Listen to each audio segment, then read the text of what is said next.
اسلام میں جو بنیاد ہے وہ جسٹس کے اوپر ہے، عدالت کے اوپر ہے، انصاف کے اوپر ہے۔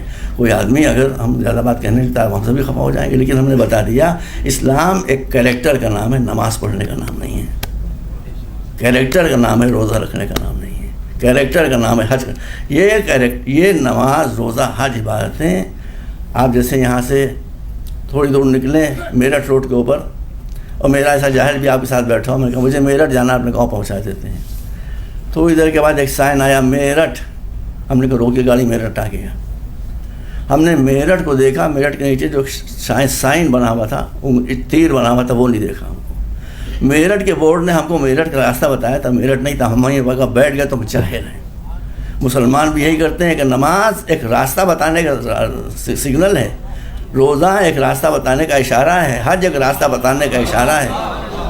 اس پر بیٹھ نہ جاؤ، اگر بیٹھ گئے تو منزل تک نہیں پہنچ سکتے۔ یہ باتیں مسلمانوں کو پتہ ہی ہے۔ اسلام تعلیم دیتا ہے ہم کو کہ مسلمان وہ ہے جس کا کیریکٹر سب سے بہترین ہو، جس سے زیادہ کوئی سچ بولنے والا نہ ہو، جس سے زیادہ کوئی رحم دل نہ ہو۔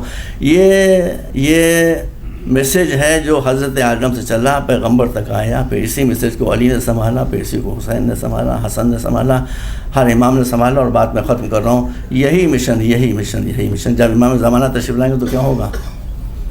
کیا نمازیں نہیں پڑھی جا رہی ہوں گی؟ خوب پڑھی جا رہی ہوں گی۔ کیا روزے نہیں رکھے جا رہے ہوں گے؟ خوب رکھے جا رہے ہوں گے۔ مگر جو خاص علامت بتائی گئی بیٹا، جو خاص علامت بتائی گئی امام زمانہ کی گئی، یملأ الارض قسطا وعدلا کما ملئ ظلما وجورا۔